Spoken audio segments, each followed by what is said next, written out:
Blwyddyn newydd dda, a chroeso i'r fideo yma ble fyddwn ni'n edrych ar y newidiadau sydd wedi digwydd wrth i Adobe ail-frandio yr hen Adobe Spark i fewn i beth sy'n nawr yn cael ei alw yn Creative Cloud Express.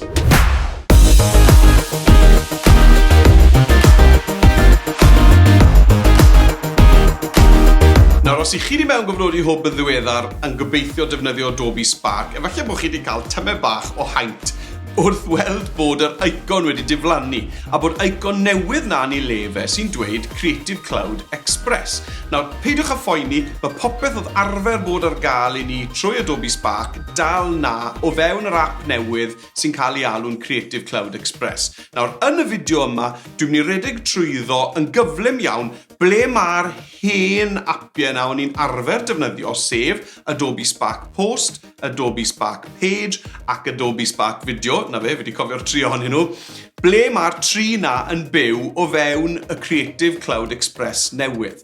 Mewn fideos eraill, byddwn ni'n pori mewn i'r holl nodweddion newydd sydd ar gael trwy Creative Cloud Express. Ond yn y fideo yma, i ni mynd i ganolbwyntio ar wneud yn siŵr bod chi'n gallu ffindo yr un tri app na i chi'n gyfarwydd ei defnyddio. Nawr, yn ogystal â'r fideo yma, dwi hefyd wedi creu PDF sy'n mynd dros y newidiadau yma i Creative Cloud Express mewn un dudalen PDF. Felly, mwyn lawrlwytho hwnna, na gyd sy'n rhaid chi'n neud yw clicio'r ddolen dan y fideo hyn os ych chi ar YouTube, neu ewch i'r dudalen we ysgoldigidol.cymru/cyflwyniad CCE. Iawn te, dewch i ni gael neidio mewn te i hwb i weld ble mae'r hen appiau yna o'n i mor gyfarwydd ei defnyddio yn Adobe Spark. Mewn gyfnodwch chi hwb fel arfer ac wrth sgrolio lawr ac edrych ar adnoddau hwb, fe sylwch chi bod teilsen Adobe Spark wedi diflannu, ond bod na deilsen newydd yn ei lle hi o'r enw Adobe Creative Cloud Express. Felly, cliciwch ar y deilsen na, a dyma ni mae tudalen gartref Adobe Creative Cloud Express wedi llwytho. Nawr, fel welwch chi, mae pethau'n edrych ychydig bach yn wahanol. Dyw'r prosiectau na, y prosiectau cychwynnol yma ddim yr un peth o beth o'n nhw arfer bod. Ond, os edrychwch chi o dan y botwm plus ar ochr chwith, fe welwch chi bod popeth oedd arfer bod yn bosib gyda Adobe Spark nawr ar gael i ni fyna.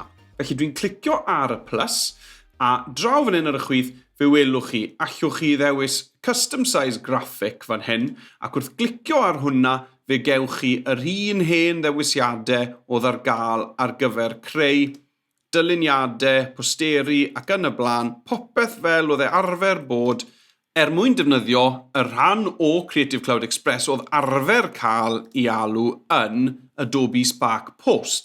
Felly na i agor y lan yn gyflym iawn i chi ac fe welwch chi bod y dewislenni a'r botymau a phopeth o fewn yr app gwmws fel o'n nhw pan oedd e'n Adobe Spark Post.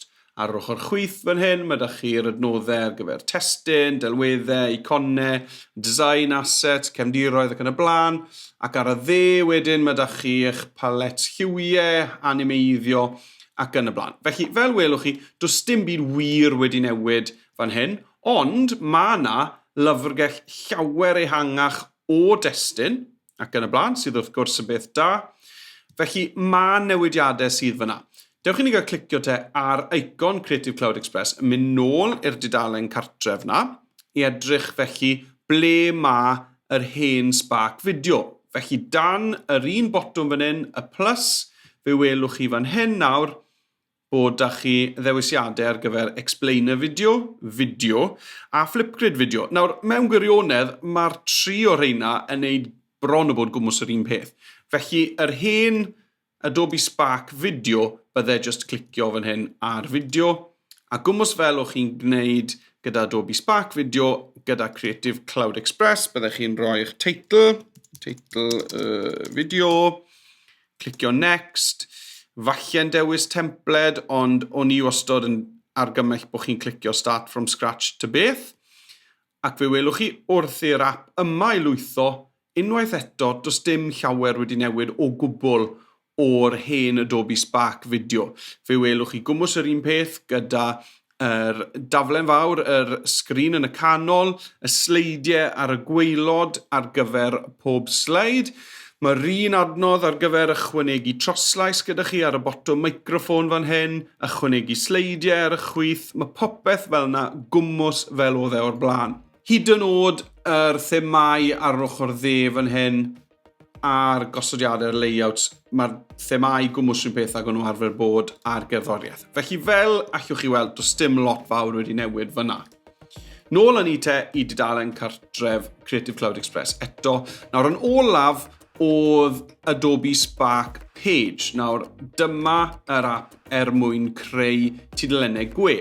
Nawr, unwaith to, fe welwch chi fan hyn, nifer o opsiynau gyda icon yr un peth. A mae pob un o'r rhain mewn gwirionedd yn y flas bach gwahanol ar yr hen Adobe Spark Page. Felly to, fi'n credu fydden ni yn defnyddio y web page fan hyn mwyn creu rhywbeth tebyg i beth oedd arfer bod yn bosib ar Adobe Spark Page. Felly na i glicio ar hwnna.